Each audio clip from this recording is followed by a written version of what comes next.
Hey everybody, Dave Adams here, hoping to introduce some of our plan on timekeeping and fill out an example of the timekeeping just to show you what the intent is, the root of where those questions are coming from, and how ultimately we're going to capture your work time as well as your mileage. So each of you have access to Natural Insight. Your Natural Insight will look a little bit different on a home page than mine, but all of us should have a calendar. And that calendar is where I personally go to look at my visits and how they're loaded. So everyone's will look different. This is how mine happens to look. Real quickly, let's look at Mike's Sanif, and that will show you kind of how it should look for everyone else here. And so here is Mike's calendar. You can see Mike has his time card for every Monday through Friday. It's loaded in at 8 a.m. That doesn't mean that Mike has to start his day at 8 a.m. as much as it's just a time placeholder. So I had to put a time out there, and so I put 8 a.m. as the start time. The expectation is an 8-hour shift, a 1-hour lunch at max, a minimum of 30 minutes. And this is just giving you a place to actually put that time. So let's go back to my home page and let's look at my calendar again. And you'll see I have a visit, like Mike had several, and I'm going to go ahead and fill out my visit as if I had just ended my day. And so I'm going to enter my survey data. I'm going to go relatively slowly on this, just giving examples of all of the possible questions there may be. So firstly, choose the unique number of storefronts or events you visited today. This largely will be how many Walmarts did you visit, but we may find ourselves visiting other retailers, as well as doing visits such as market events or market manager meetings, things that aren't at a storefront per se. So for the sake of this, I'll say that I visited 2 stores today. Did I gather any new leadership email contacts? The important part of this question is new. So if I visited store 512 last week and I met the market manager and I got their email, I don't need to put that same email address in this week and every week forever. But what I do want to do is if I met a new person in a leadership role and I captured their email, I want to go ahead and put the new ones in. Excuse me. So for the sake of this example, I'll say yes, I met one new leader today. And so you'll see you'll have space for up to 4 different leadership email contacts. If you said no, it would just blank out all of these. So don't get overwhelmed.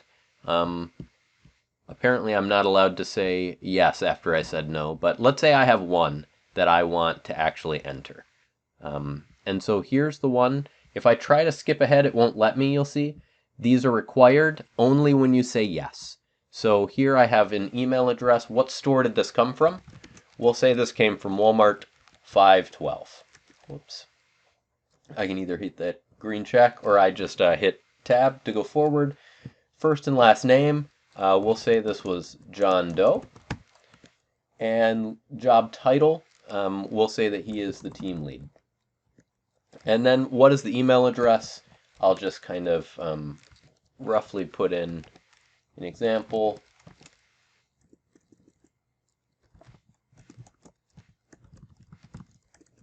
Can't type today, but you get the point. I want to be accurate, double check, triple check your work here, but we want to capture what store, position, and email I can contact that person in the future. And again, hit no for any that you don't have. Did you experience any missing or damaged parts during builds today? Pretty simple, either yes or no question. You did experience missing or damaged parts or you didn't. For the sake of this, I'll assume that I did. If I didn't, it would skip this next question. The next question being, choose the parts issues, choose the status upon exit. So if you did have a part issue, you either did or didn't resolve it before leaving. If you did resolve it, maybe it was missing a bolt and you had that bolt and you placed it. Great, it's resolved. Maybe it was a damaged gas tank and you couldn't resolve it, right? So then an escalation was opened. So this is just quantifying. If you did say yes, damaged parts, missing or damaged, yes or no to resolution. I'll say that no, I was not able to resolve. Um, and then either way, it's just going to ask for a brief description of that issue. So today I built.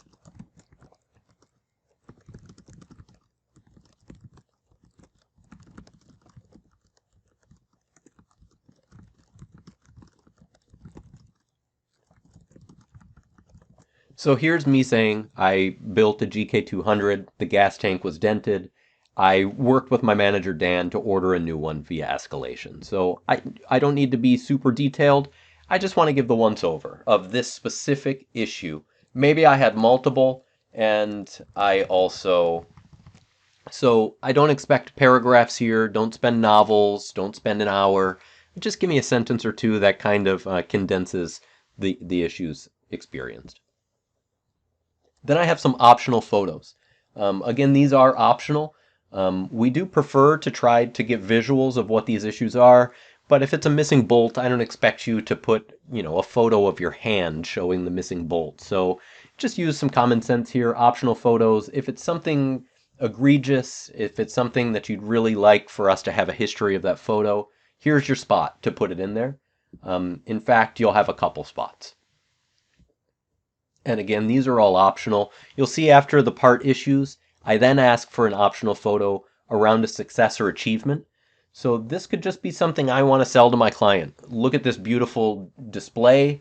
Here's some units merged. Here's me, spending time at a market event. Anything that you think would create value. If I were making a picture book, would this picture have impact in that book? So again, these are optional spaces just to capture this. Some days we'll have it, some days we'll not. A brief description of how your time was spent today. So this one is a required photo, or excuse me, a required question. And here again, I don't need a long drawn out. I'm not judging you based off of the characters used in this, nothing like that. I just want to understand what you accomplished. I already know the issues you dealt with, but maybe your wins, maybe your opportunities.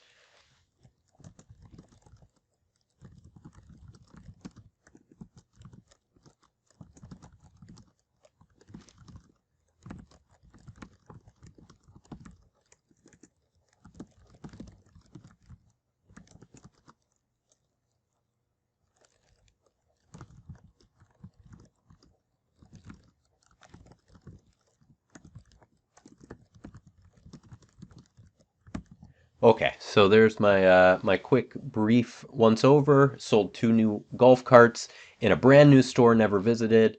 Also built the units at 512 and documented that one issue. So pretty straightforward. Last spot for optional photos. We talked about issues. We talked about wins and opportunities. If it doesn't fall into one of those buckets, it would fall here, whatever that maybe would be. Um, and then just general comments. This is just a space for you to talk internally to us.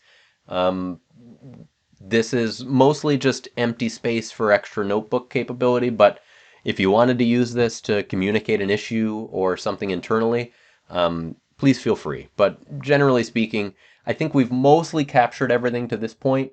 This would just be that, oh, you know what, I forgot that I need to replenish muffler covers. Wrote Dan to request. I don't know. And if you didn't write me this, my life would perfectly go on just fine. So just anything last minute. Here's where the actual magic happens. So in this example, I worked from 8 a.m. till 5 p.m. and I took a 1 hour lunch, and somewhere around the 1 p.m. time slot. So the goal of this timekeeping card really at bulk is to get your time worked. So you'll see this is a little detailed, but in essence, what day? This is for the April 4th shift. When did you start working? I started working exactly at 8 a.m. And then I took my lunch at 1 p.m. So I do have to tell it I worked until 1 p.m. So this isn't my full day. Don't panic. I would then add my lunch in. So This is where our system gets a little touchy, because if I tried to tell it that I started my lunch at 1 p.m., it would say, no, you can't do that, because you were working at 1 p.m. I started my lunch the minute after. You can never, ever overlap in Natural Insight, or it'll freak out. And so here I'm going to say that I took a 59-minute lunch until 2 p.m. there. And then I'm going to finish out the rest of my day. I worked from not 2 p.m., but 2:01 until the end of the day at 5 p.m. is when I ended this day. So a little tedious there. You'll notice that my times don't overlap. If I attempted to overlap here, an error message would come up saying you cannot have overlapping times. So if I tried to say 8 to 1, 1 to 2, 2 to 5, it would see those overlaps as an issue. It just is, the system is built in that way. So do your best to ensure that you don't overlap while ensuring that you get paid for every minute you work. So here, 8 to 1, 1:01 to 2, 2:01 to 5. And then this is a required question. Did you work, in essence, over your 8 hours, yes or no, by more than 15 minutes? In this one, I did not. And here, this last, I believe, last required question, how many minutes did you spend on administration for this project? This, I wish I could change the language here, but what I am trying to say is how long did it take you to fill out the survey you're doing right now? You told me you worked 8 hours, but here you are, after that 8 hours, filling out a survey, and I gotta pay you for that too. So here is where you tell me, Dave, it took me 7 minutes to do this survey today. And I'm gonna go ahead and hit submit. Success. It will give you a confirmation number. If you get an error message or anything other than success, just maybe take a screenshot or send a quick message over to Dan or Zach, and they'll go into the system and get this fixed. This will bring me right back to where I started on my calendar, and you'll see I have a little red car here. So we just captured our timekeeping. Well done. There's one other component I owe you for, and that is mileage. This little car gives you the ability to challenge your mileage. It will always default to 0, and you see 0 right here at the top. This gives you the ability to challenge that mileage. Now, I want to be clear here. We already paid you for your time driving. I don't want you to feel like you have to differentiate when you are and aren't driving. So please never challenge the drive time. Drive time should be compensated in that survey you just filled out. So drive time should be 0 because you're paid for that in your shifts. But the distance you drove should not be 0. That might be something different. And so today I drove 45 miles. This is in miles. Reason, unfortunately, this is a required question. Maybe you could type the stores you went to today. Maybe you could just write NA. I'm not really looking for any accountability on here, but you'll see that if I try to challenge without, it's going to say, nope, you got to do it. So I'm just going to type store 512 plus store 215. Those are the two stores that I visited today. And I'm going to go ahead and hit challenge. And now you'll see that this has been challenged for the 50 miles. And on your side, this will be kind of in challenge state, but we're going to approve that challenge unless you made a typo and try to claim 5,000 miles that day. So this gives us an opportunity to look at the time, look at the mileage, and just give the thumbs up in a way that a month or a year from now we'll have visibility to. So this isn't meant in any way to penalize. I apologize that the survey may take some time, but the survey will give us data and insights and photo traction that we haven't had to this point. So I'm hoping to test this out starting April 8th. I'm hoping this little 15-minute video is a good enough overview of how to do it.